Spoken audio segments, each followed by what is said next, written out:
Présidentielle du 8 août au Kenya, le président Uhuru Kenyatta, qui espère être réélu mardi pour un second mandat de 5 ans, a participé à une messe ce dimanche. Alors qu'il tentait de rallier l'Europe, près de 140 migrants clandestins ont été interceptés ce dimanche au large des côtes libyennes et ramenés à terre.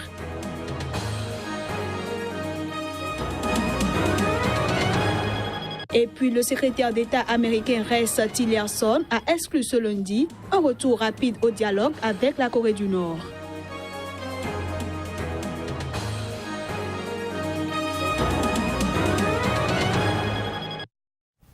Voilà pour le sommaire. Bonsoir à toutes et à tous. En République démocratique du Congo, des tirs nourris ont été entendus ce lundi près de la prison centrale de Kinshasa.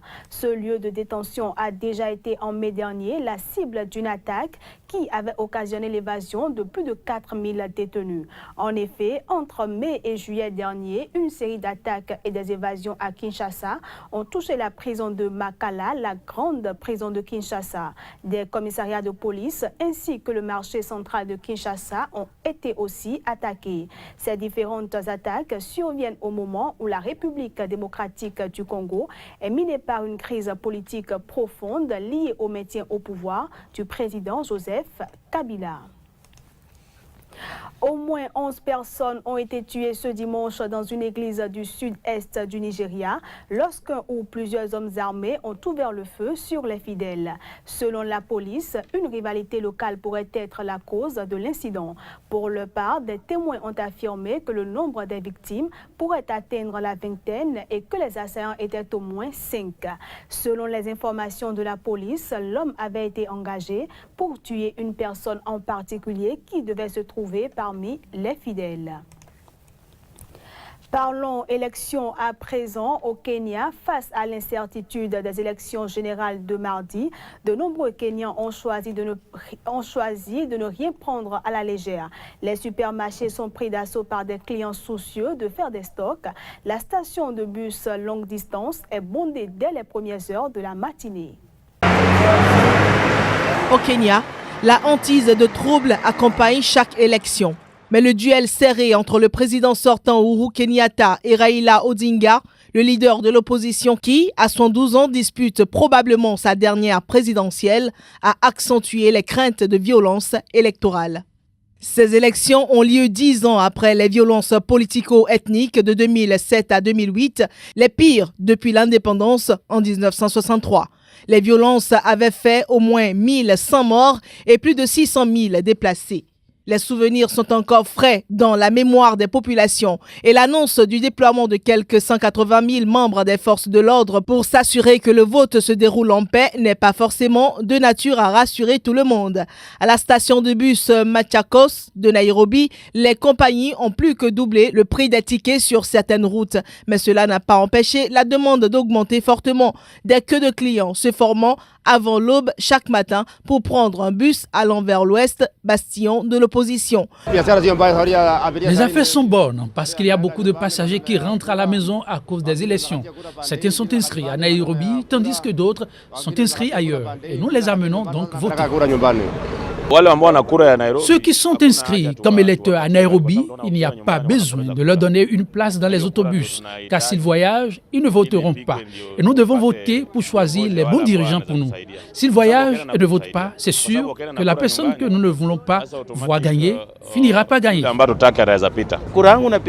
Je vais voter à Kisumu et je voterai dès 6 heures du matin. Et je me permets de me demander où les gens vont comme ça en courant, au lieu de rester là où ils sont inscrits pour voter. C'est l'erreur que nous faisons.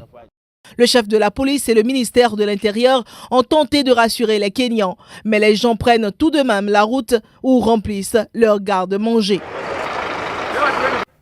On reste au Kenya où le président Uhuru Kenyatta, dans l'espoir d'être réélu mardi, a participé ce dimanche à une messe aux allures de meeting de campagne. Les images. Les Kenyans se rendront mardi aux urnes pour des élections générales rudement disputées. Cette présidentielle opposant le chef de l'État Uhuru Kenyatta au leader de l'opposition Raila Odinga est d'une issue incertaine. Mais le président sortant ne dort pas sur ses lauriers. pour attirer les grâces de Dieu afin d'être réélu pour un second mandat de 5 ans, il a pris dimanche part à une messe. Mais très vite, cette preuve de croyance semble tourner en campagne électorale. On espère qu'il y aura la paix et on est vraiment sûr que notre président sera de retour. Dieu est de notre côté et on aura des élections très pacifiques.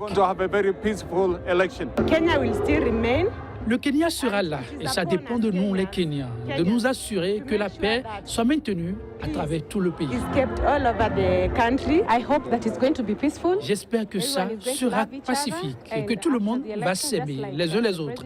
Et après les élections, comme le président l'a dit, nous devrions être en paix et continuer la paix et encore la paix. Et tout le monde devrait passer une bonne journée d'élection. Quelques 19 600 000 de Kenyans vont élire leur président, gouverneurs, députés, sénateurs, élus locaux et représentantes des femmes à l'Assemblée. 6 autres candidats sont en lice pour la présidentielle, mais ils ne pèsent même pas 1% des voix à eux 6, selon les sondages. Le vote au Kenya se joue plus sur des sentiments d'appartenance ethnique que sur des programmes. Pour la deuxième fois de son histoire, le pays a recours au vote électronique et pour de nombreux observateurs, la crédibilité du scrutin repose sur la fiabilité du système.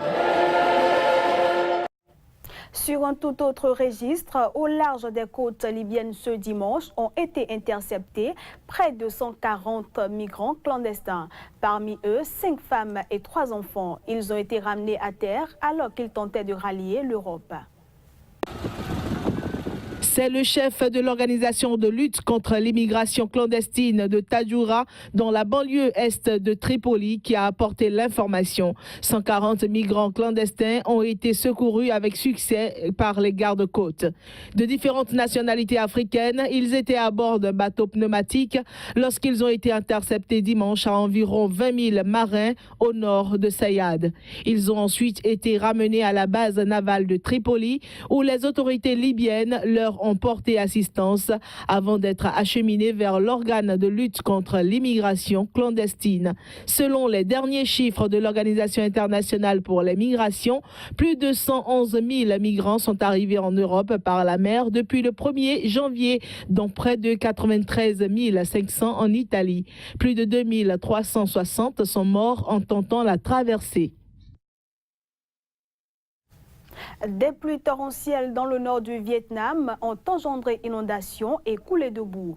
Depuis début août, 16 intempéries ont fait au total 26 morts et 15 disparus dans les montagnes du nord du pays. La province de Hien Mai a été particulièrement touchée. Plus de 650 maisons ont été détruites ou endommagées. Les inondations liées aux pluies sont annuelles dans ce pays d'Asie du Sud-Est. L'an dernier, les précipitations avec leur lot d'inondations ont fait un total de 235 morts au Vietnam. Et puis, je le disais en titre, adoption par l'ONU d'un net durcissement des sanctions contre Pyongyang.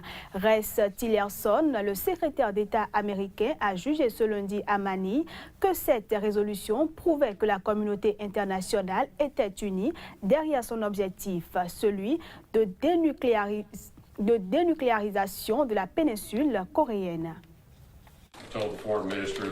C'est en marge d'un forum sur la sécurité que s'est exprimé le chef de la diplomatie américaine. Rex Tillerson a martelé que la Corée du Nord devait cesser ses essais de missiles balistiques si elle voulait dialoguer avec les États-Unis pour résoudre la crise. Mais il s'est refusé toutefois à dire quand un tel dialogue pourrait se tenir ni combien de temps la Corée du Nord devrait s'abstenir de tirer des missiles. Il est clair qu'il n'y a pas de décalage au sein de la communauté internationale s'agissant de ce qui est attendu de la Corée du Nord, qu'elle doit prendre des mesures pour atteindre tous mes objectifs, à savoir la dénucléarisation de la péninsule coréenne. Tillerson a rencontré dimanche en tête-à-tête ses homologues chinois et russes qui sont tous deux, selon lui, sur la même ligne dure en ce qui concerne l'attitude à adopter face à l'arsenal nord-coréen.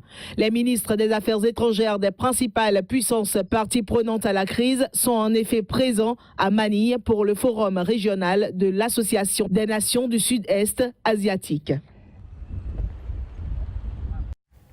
Pour finir, Ghassan Salamé a effectué ce samedi sa première visite dans la capitale libyenne en tant que nouvel émissaire de l'ONU pour la Libye, pays en proie au chaos depuis la chute du régime de Mouammar Kadhafi. Emmanuel Crépy pour le compte rendu.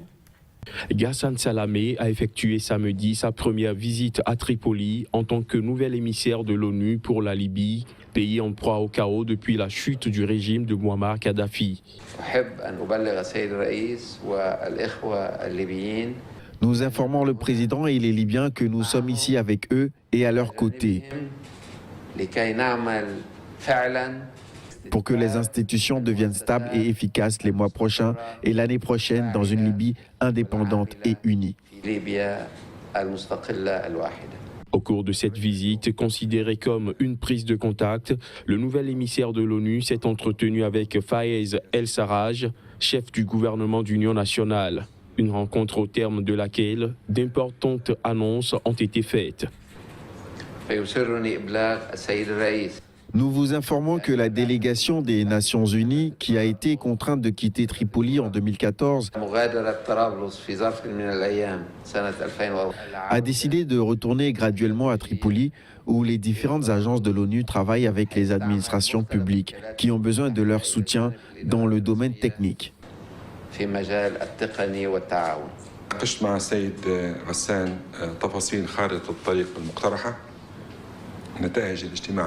Nous avons évoqué avec M. Salamé la feuille de route, les résultats de la réunion de Paris et ceux des rencontres avec les différents acteurs politiques.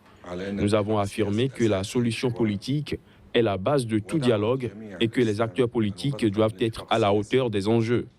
Nous avons également demandé à M. Salamé de discuter avec toutes les parties.